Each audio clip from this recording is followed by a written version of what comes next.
Hello, Blizzard have updated the patch again already so soon, and I have not seen them, so we're going to go through them and work out what's what.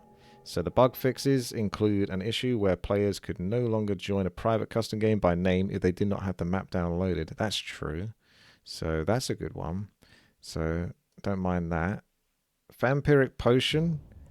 This says now grants plus 6 damage, 50% lifesteal, and for 20 seconds with a persistent visual effect, basically making it seem obvious that you have it.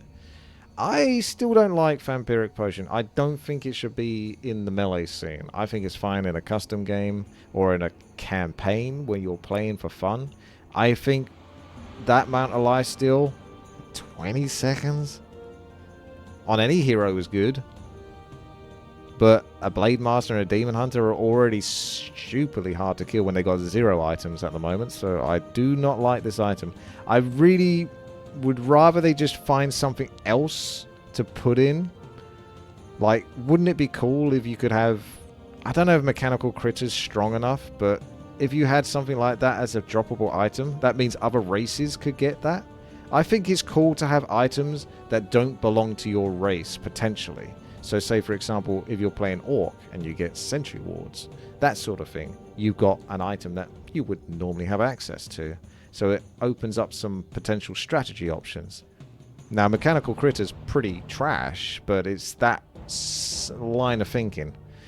I think Vampiric Potion, its only weakness is that it can probably be dispelled. So if you're up against someone that has a Shaman or something, they just instantly dispel it, then it's a trash item because it's just instantly removed as well. I don't think this item should be in. I think they should just remove it. Just remove it. Rune of Lesser Healing. Heal down from 125 to 75. I think that's because Grubby got really upset. Or was it back to Warcraft? I can't remember. One of them was like... I think it was Grubby was saying it's too much healing. We would have to see. It depends. If it's on a bunch of footmen, very strong. If it's on a couple of... Oh, I know why. It's because he's only going to have a couple of grunts or something by the time he's doing a creep camp like this. So he's not going to get that much of a heal value from it.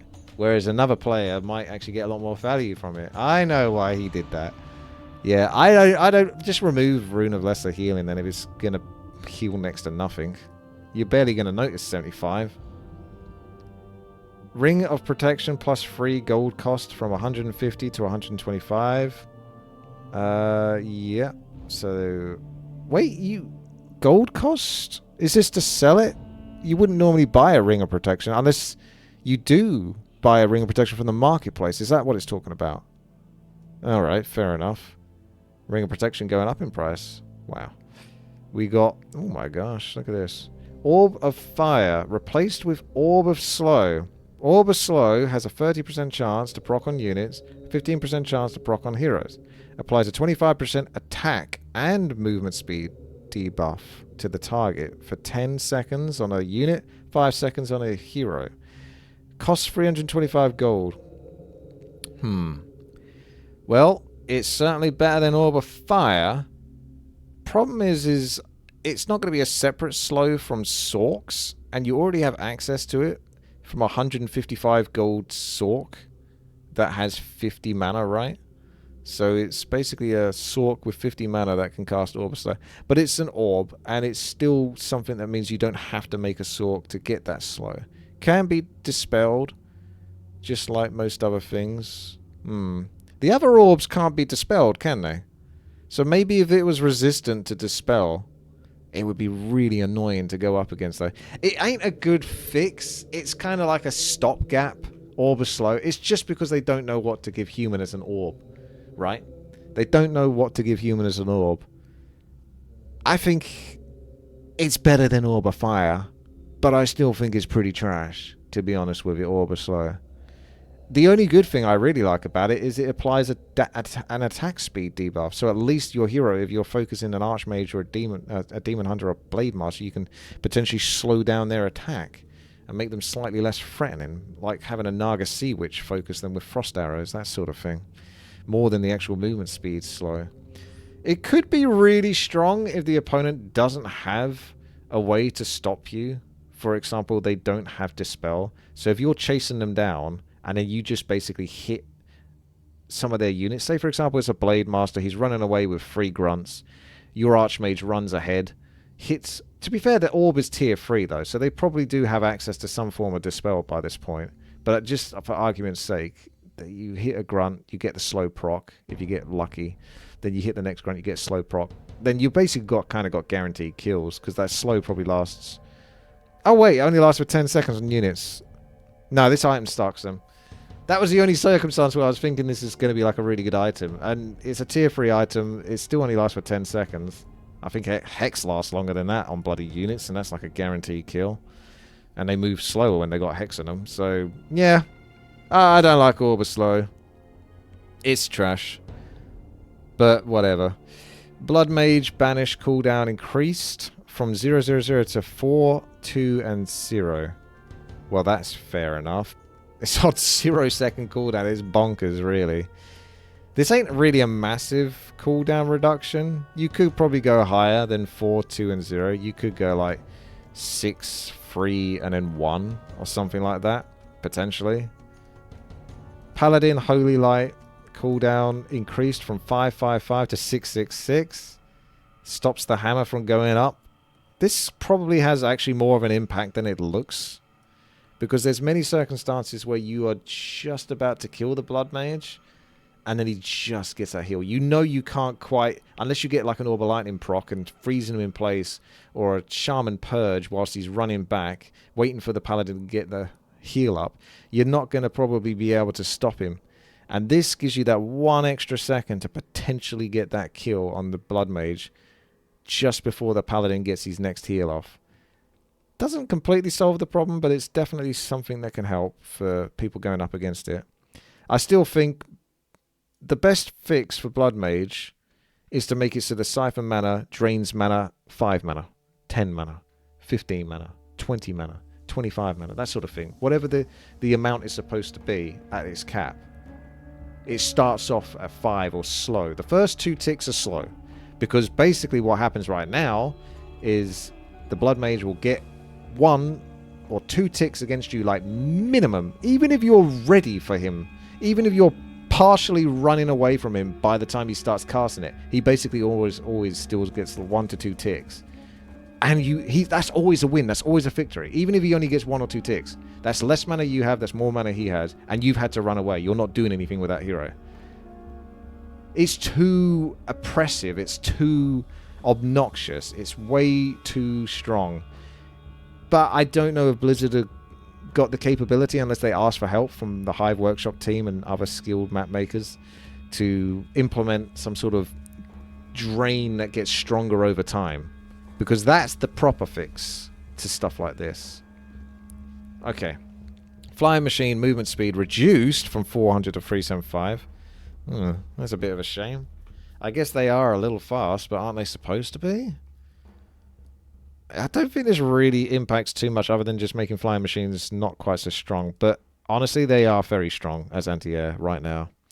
They've always been up and down when it goes to patches, whether they're worth building or not. At the moment, they're in a really good spot. Human tier 3, typically triple hero, knights, gyrocopters. Especially if they're against Undead or something like that. The knights sort of cover the ground. Staff of Sanctuary can heal up units. You basically get to a stage where you almost never lose a unit. And you just have the guarantee of air supremacy with at least like a group of gyrocopters. So this will help the gyrocopters not be quite so strong at taking down enemy air. So I'm okay with this. Right. Orc. Reverted the Orb of Lightning cost increase. Oh, okay. So it's going to be cheaper? Wait, are these all going to be Orc buffs? Tauren cost increased from 280 to 80 to 300 to 100. That's quite a spicy bit of lumber. And the extra gold. But that's to compensate for the resistant skin that they basically get now. It's something we'll just have to see, whether Taurens become too strong or not. And whether the extra cost can compensate for them being that strong. But it's a lot of money to pay. I mean, Mountain Giants are 350 gold, right? Frostworms are like 375 or something. Taurens are up there. It's cheap for the buff. I think maybe the cost should be the same, but the buff shouldn't be quite as strong as it is. It should be like a lesser version of resistant skin. Like someone said, sturdy hide. Something like that. That maybe makes it so that you take less damage from physical attacks. Kind of similar to the Mountain Giant. Not as good as the Mountain Giant. Maybe a little bit of resistance or less damage taken from spells. Not as much, though. But they're trying to give the Taurens like an almost immunity to certain spells and stuff like that. Which... yeah, I don't know. We'll just have to really see how this plays out on the high-level scene. I actually still don't think Taurens are going to get played, even if they do get buffed like this. Not because they'd be bad, it's just because grunts are just too bloody good. Orc are just too well-paced. Tier 1 to Tier 2, they're too fast, too fighty. They go grunts, raiders, they're always all in on action. They're not that slow. They don't tend to hang around. Unless you're me, who just sometimes straight text to Taurens for fun. You don't typically just go out of your way to wait till Tier 3 to be impactful as Orc. You're normally having a stronger impact right from Tier 2. Sentry Ward health reduced from 200 to 50. I'm okay with this. I was actually surprised how much health a Sentry Ward had. Because the other day, I had a Sentry Ward down, my opponent had a Sentry Ward down, so we raced to kill each other's Sentry Wards. And it actually took a lot more hits, right clicks, than I thought it was going to take. So yeah, I was like, hang on a second, why is it taking me like 4 or 5 hits to kill this thing? So yeah, maybe 50, maybe 75. Probably won't be that much of an impact. Stasis Ward health reduced from 100 to 25. 25. Most units could almost one-shot that. So that is still going to be pretty vulnerable. I feel like Stasis Ward should maybe have a bit more health. You almost never see it. And then this kind of makes it so it's still really kind of hard to get going. Although this is bearing in mind that they got the immunity to dispel and stuff like that now, haven't they? So they have to be right-clicked. So that's why they're going down in health. So with that buff that they previously got, this is kind of okay, but I still think that's a bit low. Stasis Ward detonation radius reduced from 400 to 350. So that reduces... yeah, I think that's fair. It is pretty large AoE radius. Doesn't sound like much, the 400, but it can actually be quite large. You can get your whole army if you've bunched it together. Stasis Ward stun reduced. That one I'm down for. Anything that's like a stun is almost always kind of like a negative to the game, because it's RNG, it's just stops you from doing anything. So make things cheaper, make them more effective, but don't have them stun as long. That sort of thing. So that's from 2.5 to 4 seconds on units and 2 seconds on heroes. So yeah, that's pretty good. Healing Ward area of effect reduced from 4. That barely affects them that much. 450 is big enough to get your units in if you want to get it in. So Great Hall build time reduced from 140 to 135. I think they were going to take it down to 125 seconds at one point. So now it's only going to be 5 seconds, which will make it a bit easier for Orc to get that expansion at Tier 2 potentially, or Tier 1, rather than always going to Tier 3, or setting up between Tier 2 and Tier 3. Yeah, I don't think 5 seconds are going to make too much of an impact, so I'll be okay with them getting that. But so far this is just all Orc buffs. Orc just keep getting buffs all the time. Where's the actual human buffs to the interesting units? Like, where's... What about Dragonhawk Riders? They don't get any love. What's going on there? I don't know. Doesn't look good for human, basically. Night Elf. Reverted Demon Hunter mana burn change. So yeah, he gets to be obnoxious again. I think this is because the Asian community think Demon Hunter is bad for some wacky, crazy reason. And they don't think mana burn is a bad thing. They actually like it. I think they're crazy if that's what they think. Mana burn is like the most boring ability in the game. It's just an amped up version of Siphon Mana, except not quite as powerful, because Siphon Mana can be done from range and has a super long range and just keeps going, whereas Mana Burn you have to at least get close and take damage to do it. So at least there's that punishment from it. But does a demon hunter ever take damage? Not this day and age. Not with rings of protection and such. Good luck trying to kill one, to be honest with you. Especially once it hits level 3+. Yeah, I personally would just change Mana Burn to a completely different spell, but I think that might mess up a lot of the pros and what they're used to playing, because they all play Demon Hunter, but I think he's a boring hero. There's a reason they need him. They need something to tank, and he is there to tank. Wouldn't it be more interesting? It's probably problematic because he's got Immolation, which is already an AoE spell, so maybe you just change Immolation, and then what you could do is change Mana Burn to be more like a Detonate from the Wisps, where he could like run in and detonate, and then it would like burn mana to like targets that are right close to him. He could maybe burn 50 mana, and this could be AoE. That would be really strong, but it would have to be like really, really tight. For example, if you had Demon Hunter here and you had a hero here right next to him, and then like a unit here, there, and then a unit here. This would burn, say for example, 50 mana. I think that's too much if it's an AoE burn, but just say that for example. And then this one over here would be like 30, and then this one would be like 5 or something. Or that would even be just 20. You know, the further out it goes, the much less of an impact. You have to be real close. I just think it needs to be something different, like an explosion or something. I don't like Mana Burn. I'm only saying that just so he can still have this, because remember, these pros, they depend on this. They live their lives on this stuff. They play 20 games a day, Demon Hunter every single game. It's just like, oh my gosh. So if you change stuff like that, I can't make these changes necessarily unless they can all agree to it. But I don't think Mana Burn is a good ability. I think it's a terrible ability. It was just an old mechanic that never should have been put into a game where heroes have mana to have fun and have spells. Yes, I love having 0 mana so I can't do anything with my hero. That's really fun, inventive gameplay. Lovely back and forth we got going on here with our auto attacks. It's terrible. It's just a terrible ability, Mana Burn. Wisp Lumber Gather rate reduced from 8 to 7. That is weird. That's a massive buff. That basically... So there's a 1/8... They get lumber 1/8 quicker or something like that, pretty much.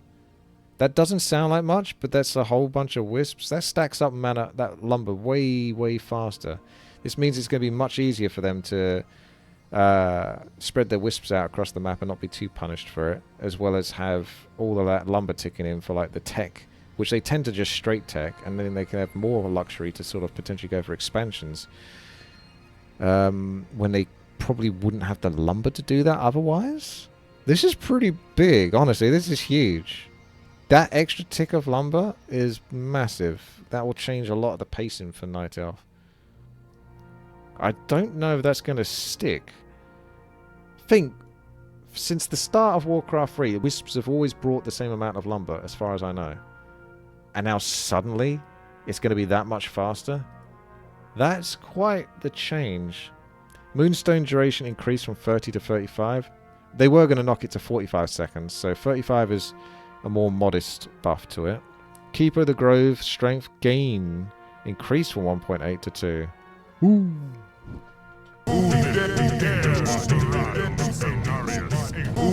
He's getting stronger.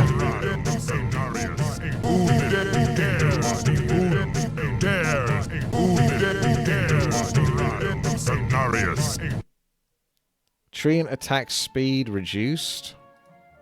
That's probably fair enough if he's going to get a buff in this way.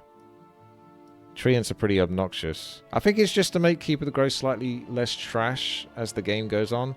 Warcraft 3 has this slight problem, and it's the Demon Hunter the Blade Master Demon Hunter problem, which basically accomplishes 90% of my criticisms. Is they scale far too well. If you've ever played custom games, you know. You just play the agility hero, you play the ranged agility hero, you're going to have a much easier time, right? Intelligence heroes, strength heroes, they don't scale that well. Strength heroes only scale that well when they get crazy amount of strength, because then they get lots of health regen that goes with it, and they actually become potentially better than agility once you reach the cap. But that's not something that realistically ever happens in 1 versus 1.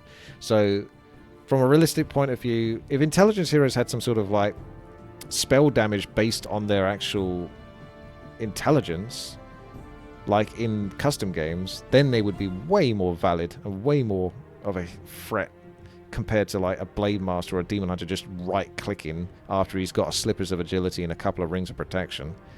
They scale so well, they just carry, they just auto-attack, and they're infinitely valuable because auto-attack doesn't even cost mana. So that's why those heroes are so good. So this buff to the Keep of the Grove is fine, but it doesn't really address the elephant in the room, which is Demon Hunter and Blade Master, those kind of heroes just being too strong. I feel like all the other heroes need some sort of buff, while specific heroes like Demon Hunter and Blade Master need to be taken down. Chimera movement speed increased from 270 to 290. That's kind of big, because a lot of the time they're just a little too slow to navigate around back and forth. This gives them quite a bit more flexibility for pushing back and forth and getting some cheeky hits off. Moonglaze upgrade now changes Huntress armor type to heavy. I was wondering when something like this was going to come in. I thought maybe unarmored. I think I even said it in the last time I did one of these patch update notes. Unarmored, so it would be like 100% from everything. Or whatever would give you 100% from everything. The reason why I say that is it's kind of like, it means they can't be hard countered. That's the problem with Huntresses, is they can be hard countered. Piercing damage makes them drop like flies. You have a few archers, you have a few headhunters, you focus Huntress, it's down to like 20%, 30% health after literally just one volley from like 4 or 5 units. So it can't really get in there and do anything. Heavy armor might end up being too strong. But that might be part of the reason why. Because they're more of a tier 1 unit. So it kind of makes them more of an all-in type of unit. So the opponent is going to have a hard time dealing with them. But as soon as they get to tier 2 and get some slow sorks, get some casters out, they'll be able to deal with the Huntresses pretty easy when they got heavy armor. But at the start, not much is going to do against a Huntress with heavy armor. Yep. So this is an interesting change. I think it might make Huntress too strong, which is a strange thing to say. But I think they could end up being somewhat uncounterable, which is something you want to try to avoid. It's a bit like the sort of Paladin Rifle Blood Mage thing that's going on a bit at the moment. Is it sort of becomes so rock steady that you can't shake it anymore. And I can imagine that happening to Huntresses when they get massed.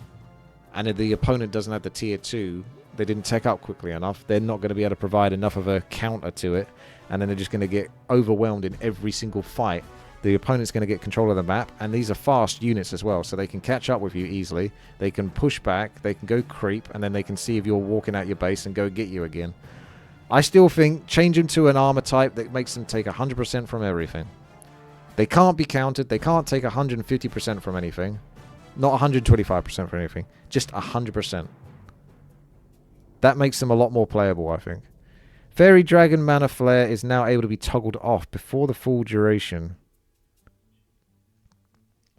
I thought you could come out of it anyway, but maybe not. This is just something that should be a case. Vorpal Blades upgrade now gives an additional 10 damage. This is interesting. They got to be careful, because there was a time where Blizzard buffed glaive throwers, and there was a point where every game was a night elf all in with glaive throwers. They're not the type of unit you ever see. In fact, they might be regarded as like one of the worst units in the game if you was to rank all of them. But if you give them just so much of a slight buff, it can sometimes end up being too much. Yep. There's a lot of night elf buffs. Crazy amount of night elf buffs. And I think that's because people keep saying night elf are like super weak right now.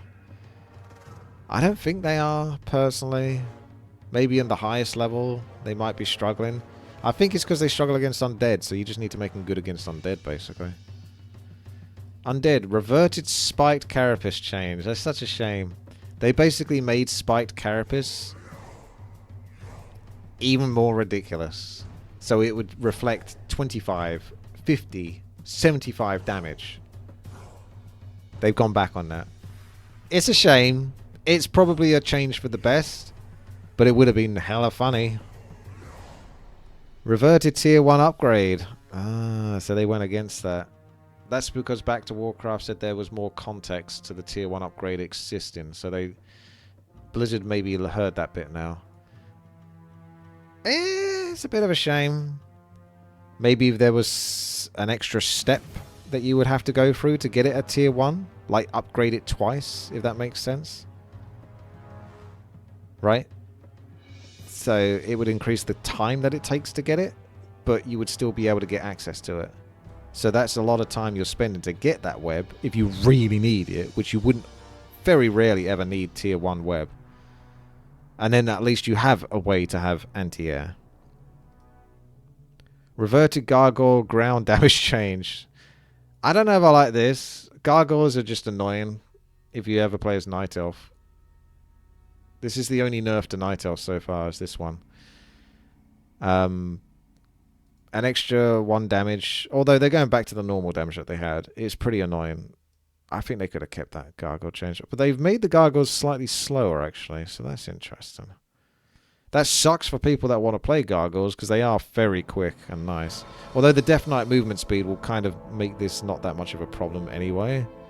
But I think that helps to make it so that maybe you can get a few extra shots on the gargoyles before they run or they fly behind the tree line again when you're trying to focus them. I'm just picturing being in a Night Elf base right now with a few archers, and the gargoyles are like flying behind the trees as they tend to do, and then you lose vision.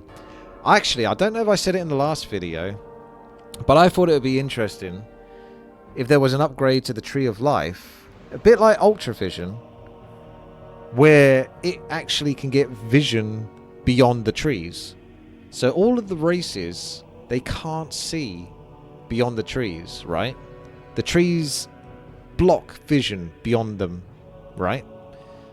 If you had the upgrade to the Night Elf Tree of Life, where it will let you see this, you could see 2 or 3 stacks of trees. So what this does is it means you can see air units that are bouncing back and forth behind the tree line, going for your units, your wisps, your ancient protectors, whatever. I think this would be a specific buff to Night Elf to deal with air that is very hard to deal with. Keep that in mind.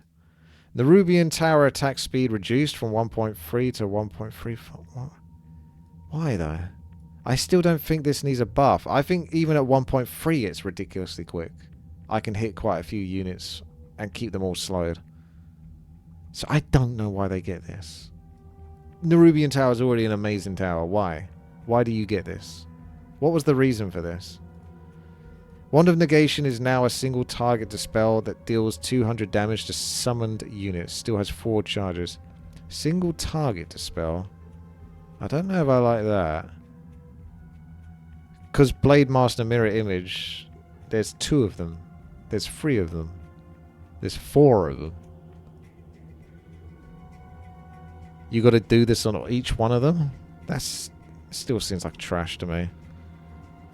Master change list. Performance. Fixed an issue that occurred on production servers that causes the game to hitch. Oh yeah, we know this. So I think this is all the other stuff that they've done. So yeah. Okay. Basically, nerfs to human, buffs to orc, elf, and pseudo buff to undead, but kind of a nerf. So human gets screwed once again. The orb of slow is huge. Remember, it's a tier 3 item. If you could get it at tier 2, it would be huge. But it's a tier 3 item. It's going to have niche circumstances where it's actually really strong. But I don't think it's a reliable strong. Like, Orb of Corruption is like always good. Orb of Venom is always good. Orb of Lightning, mostly good. Orb of Fire, trash. So I don't see it personally. I would still rather have the other orbs over Orb of Slow. So that's why I'm not really that impressed. I don't think, wow, this is a new orb that actually changes things or makes it really big. I just think I'd still rather have the other orbs. They're still better. Why would I want that? Any other orb is better than the human orb, even with this. Even with that change. So, it be what it be. Thanks for watching. If you like this, then like the video and have a good one. Take care.